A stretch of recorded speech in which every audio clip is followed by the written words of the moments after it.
You are listening to the Horse Radio Network, part of the Equine Network family.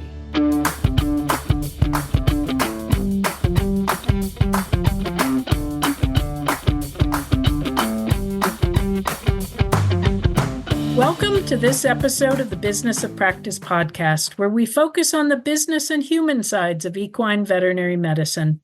In this episode, we're going to talk to Doctors Jackie Christakos and Rachel Liepman about their experiences with building healthy internship programs, both in their own practices and through their work on the AAEP Commission for Equine Veterinary Sustainability's Internship Subcommittee.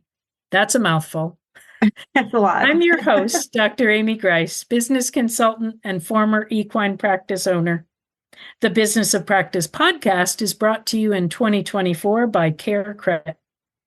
Dr. Jackie Christakos grew up in Southern Illinois and became passionate about horses early in her life, before moving to Colorado in 2004 to begin her undergraduate education. Dr. Christakos completed her Bachelor of Science and Doctor of Veterinary Medicine degrees at Colorado State University, followed by an internship at Littleton Equine Medical Center. Dr. Christakos has served on the Colorado Veterinary Medical Association Board of Directors and is a current AAEP board member, and she is the chair of the AAE Commission for Equine Veterinary Sustainability's Internship Subcommittee. When she's not working, Dr. Christakos enjoys riding her thoroughbred gelding, hiking 14ers, snowboarding, and hanging out with her husband and daughter and their dogs. Dr. Rachel Liepman is an internal medicine specialist for equines who has practiced in Arizona for nearly a decade. She has extensive training in sports medicine, as well as being an avid equine enthusiast herself. Growing up on the East Coast and Midwest with thoroughbred racehorses, she's still competing now with her jumper mare. She attended veterinary school at Michigan State University, completed an equine internship with B.W. Furlong and Associates in New Jersey, and underwent advanced training to obtain her master's degree and certification with the American College of Veterinary Internal Medicine from the Ohio State University.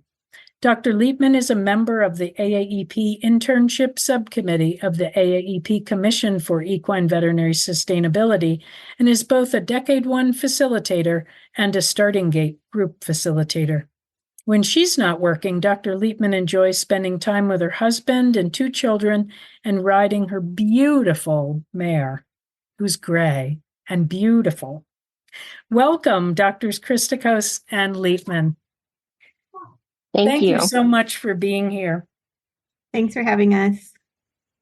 During the time you've been in practice, you've both had the opportunity to mentor a lot of interns. And when I was still in clinical practice, I did the same. And I'm really eager to learn about your experiences and how you feel internship programs must change in the equine veterinary industry in order to increase sustainability, because some programs break the people that are in them. You're both serving on the internship subcommittee. What inspired your interest in volunteering in this initiative, Dr. Christakos? Yeah, so for me, it was just that my internship really set me up for success in my career. So I feel really strongly and passionately about that a good internship can really set the stage for a successful and fulfilling career. And me personally, internships aren't for everyone, but for me, I really just didn't have the confidence day one after graduation to feel like I could do the quality of practice that I wanted to do. And so spending a year doing a rotating internship showed me how possible it was to be a really excellent general practitioner. And that's why I'm passionate about passing that on to the people coming up behind me, because I really think it was everything for me as an early careerist. I love it. Dr. Liepman, how about you? So I echo what Dr. Christakos said for sure. I had an excellent experience in my internship. Yeah, having an excellent experience is so important. At Rhinebeck Equine, I was sort of in charge of the internship program, and I felt such a heavy responsibility to be able to provide that experience to the people in my charge. It's like Simon Sinek says, a leader's job is not to be in charge, it's to be care for the people in your charge. Mhm. And so that was something I really wanted to be able to do. I feel like that experience really definitely shaped me as a practitioner. It also set me up for getting a residency, which was something that I thought I wanted to do. And I also noticed that there were a lot of programs when I became a mentor and ran my own internship program that were lacking in much structure and leadership and positive mentorship. And I felt like there needed to be people that were showing the world what could be, rather than just doing what everybody had done for a really long time, because obviously programs were struggling, recruitment was down, and I felt so strongly about my internship and felt like this opportunity is such a great gift to our students coming up. And I wanted to help shape the future of internships, not just in my own charge, but elsewhere. Right. Dr. Liebman, what do you think are the most important elements of an excellent internship?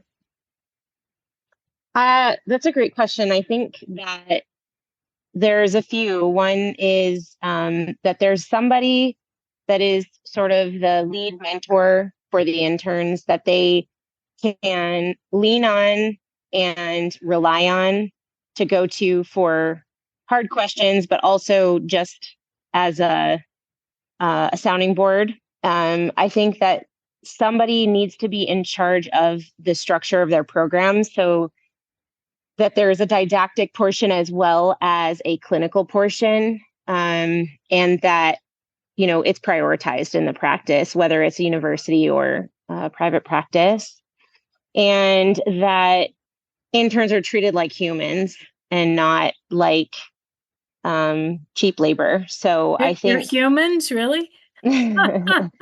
because it's a great, I mean, it really is something, just like Dr. Christikos said, you're going to remember it for the rest of your life, and it will accelerate your career in ways that really can't be gained any other way. It's such a great concentrated experience. It's a great learning opportunity. It's a time to experience what it is to be a doctor instead of being a student. And it helps transform those students into clinicians. And so it's just, I just remember actually seeing myself from beginning to end and sort of understanding what I had learned after that year and feeling so gratified by that. Mm-hmm. And I still had a ton to learn, but I felt like I was really grateful for that experience, albeit hard. It was not easy. There was not a ton of sleep. There was a lot of sweaty x-ray days and, you know, not a lot of good dedicated lunchtime, but it was worth it. Absolutely. What do you think are the important elements, like just essential things, Dr. Christikos? Well, I love what Dr. Liebman was saying about, you know, how the practice has to be invested, because first of all, I think this is an equation of these new graduates are investing in themselves to spend a year getting extra training. And so we know that that comes with less, but hopefully livable salary. But that what we are then committing to them by them coming to us is saying, yes, we are going to be dedicated to this program, to your learning, to your development. So it has to be a two-way street. And I love how Dr. Liebman reflected that in what she said of this is not a side thing that we just do for extra help. This is a part and soul of our practice. And we all feel passionate about how good our product of a young veterinarian is after. And so that really resonates with me from a more just a hands-on standpoint. For me, a good internship program gives primary case responsibility. And I just don't think there's any way around that to have the experience you need to. That being said, it's also with a safety net. So it has to be a commitment to mentorship throughout the year, that you are giving them primary responsibility, treating them as the doctors that they are, and also helping them to be pulled back from the edge when you're like, ooh, don't do that because I've done that and it didn't work out well for me, right? And so I think that primary case responsibility with continued mentorship to help them avoid the pitfalls and continue to build their confidence. If you don't have that piece, you're really missing it in what's supposed to happen during an internship, because it's the next step. You're no longer a student.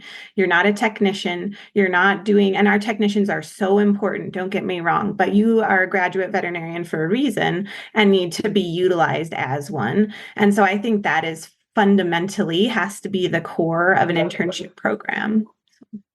I love what you said, and that's exactly how I felt about internships when I was the coordinator, was that they were giving up something, and we needed to make sure that we made them whole, and just being so incredibly proud of the doctor product we were sending out into the world.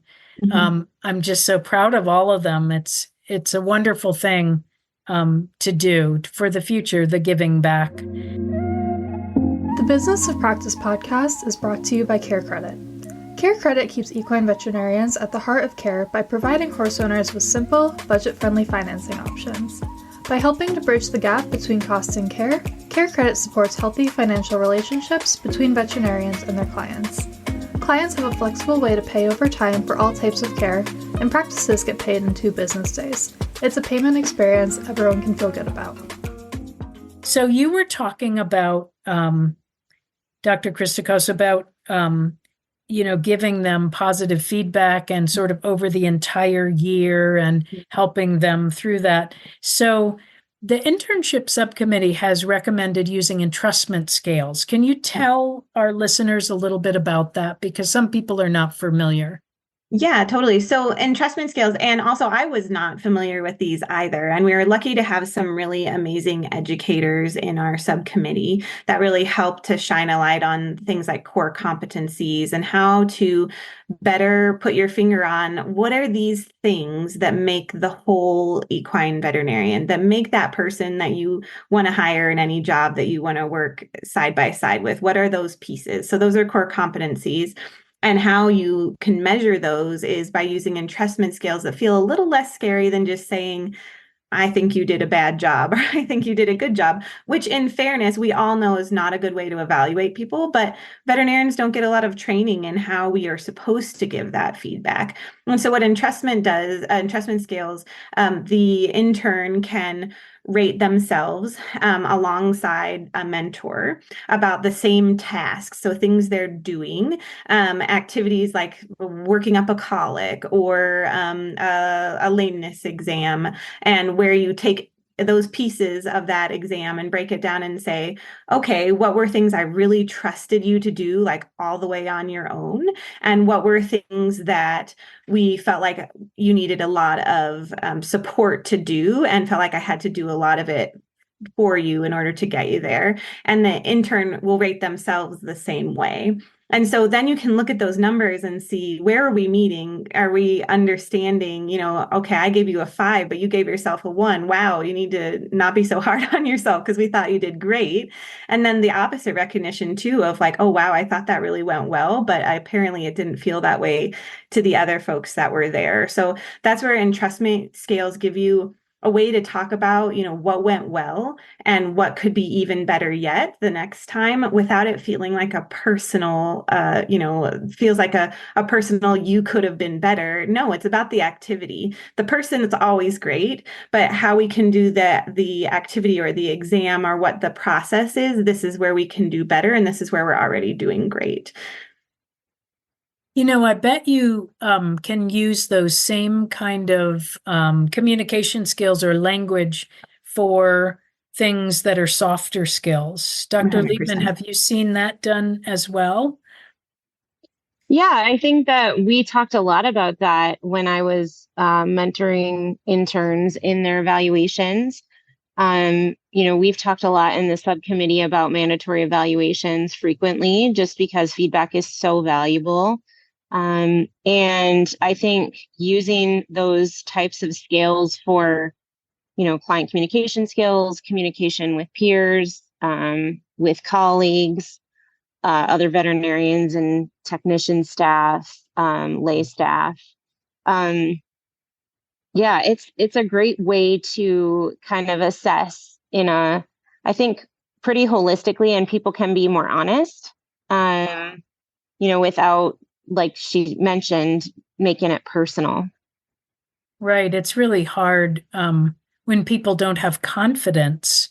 And so, as you were saying, Dr. Christakos, coming out without a lot of confidence and, building that up, I can just imagine how, using entrustment scales really helps with that, because it's what went well, what we should do differently the next time.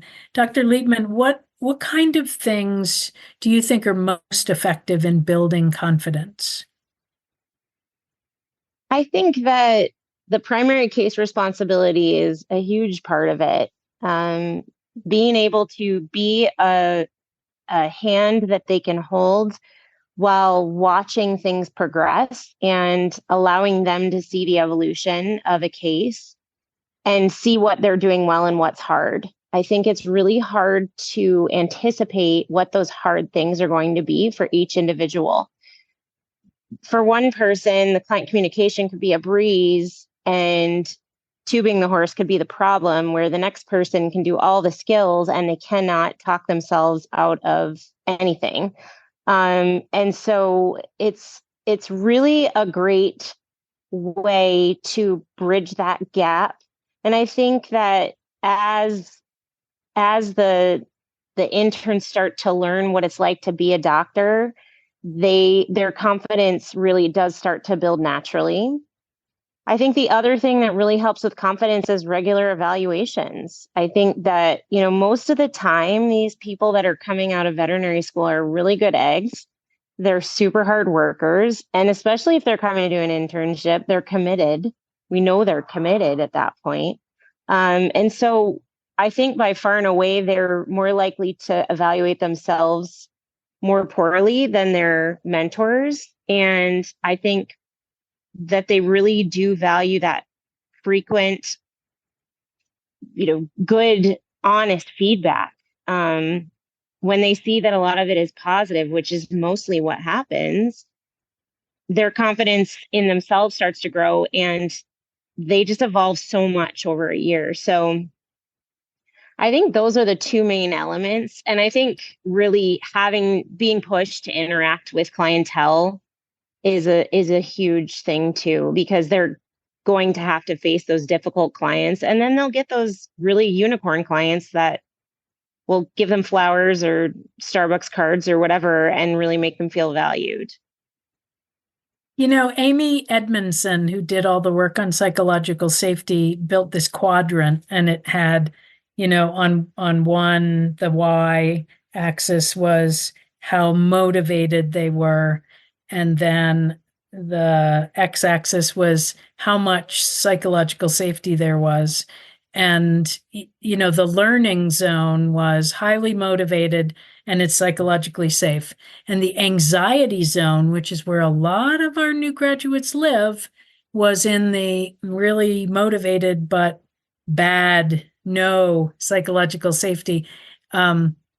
Christakos, do you want to comment on how that whole thing plays into confidence? Oh, sure. I mean, I have to say, I think that that's not just our new graduates. I think all veterinarians function much better when they feel they're in it's hard, right? I think that equine practice is changing and has come such a long way. But even when I was graduating from veterinary school, I felt a lot more kind of competition and being a little bit more cutthroat with things. And now I feel like it's a lot more collaborative, and people are being more honest about saying, like, you know what, that happened to me too. And things do go wrong for all of us. And so I think that psychological safety piece is so important for everyone to model and practice, to show that confidence doesn't mean that you always get it right. It's like, it's like that John Wayne saying of, the courage to saddle up anyway when things haven't gone well.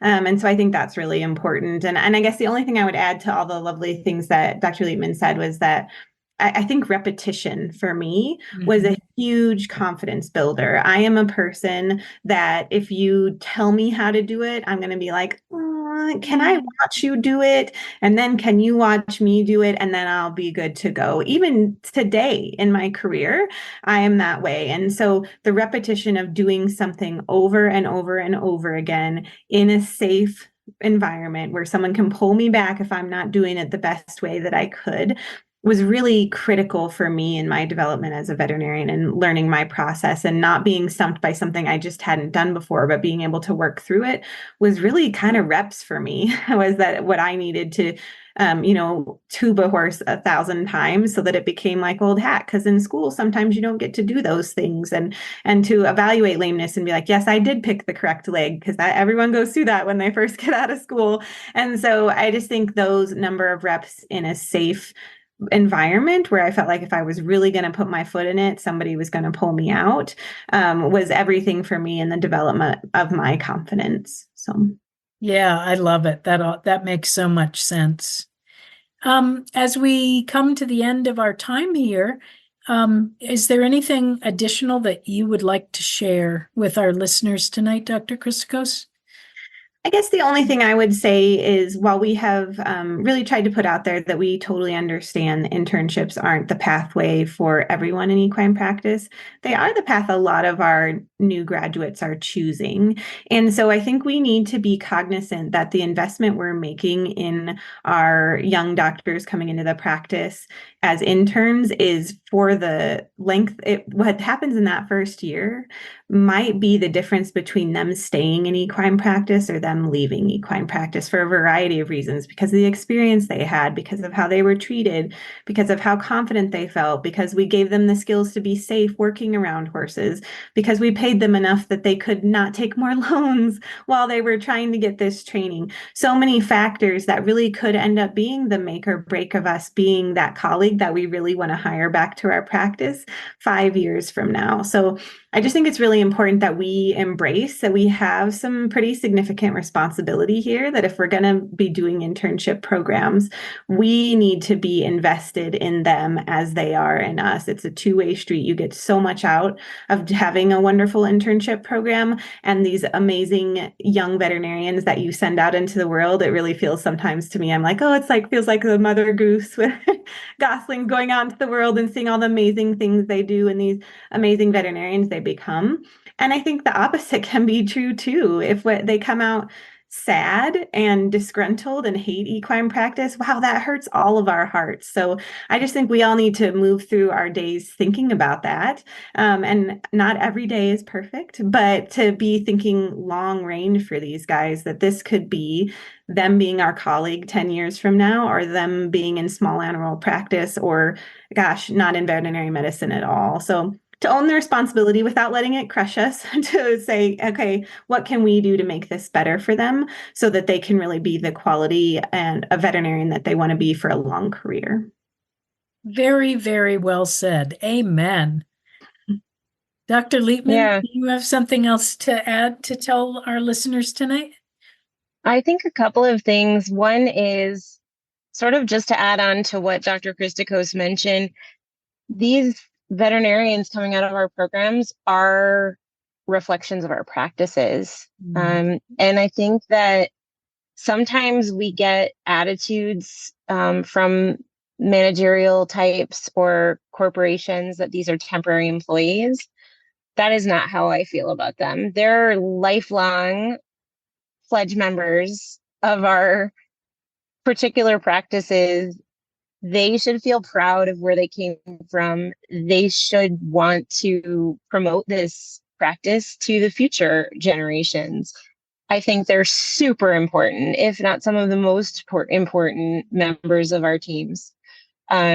So that's number one that I just feel like isn't emphasized enough. And it, connects with the bitterness and some of those disgruntled people that do come out and not only hating equine practice, but having a sour taste in their mouths about a particular practice because their experience was such a way, whether it was that they were not treated like clinicians, they were, taking out loans or whatever it was, whatever color that experience for them. So I think it's really a huge responsibility for us to evaluate internally what it is that we're pushing out there, because it's like little mini versions of us. I think the other thing is just trying to appoint somebody that is in charge of the interns who possesses the skills of emotional intelligence, who is able to really positively mentor them, but also be a good model. For me, that was being a mother in veterinary practice, which was sort of like trial by fire for me because I didn't know how to do any of that. But I've had so many past interns tell me, like, you're the reason that I decided to have kids because you showed me it was possible. And I think that is so huge. I mean, that if I contribute nothing else to this profession, that's enough for me. And so I think that, those things are just, it can really make or break a program. You have a grumpy, burnt out person that all they do is work. That's not a good model to have for your interns. And it's not somebody that they're going to feel safe coming to because they're probably not very friendly or receptive. So I am super proud of what this committee has accomplished. I am super honored that I was a part of it. And I have hope for the future. And I hope that we can still recruit interested young veterinarians into the fold because equine practice is great if you can find your niche. And you guys have been such incredible leaders modeling the way, and it makes such a difference. Thank you so much for joining us today. I think this session has been really valuable for people that are going to be listening and learning about new ways about internships. I really, really appreciate it. Thank you all, listeners, for listening to the Business of Practice podcast, and a really big thanks to our sponsor, CareCredit. And to all my listeners out there, be brave, embrace change.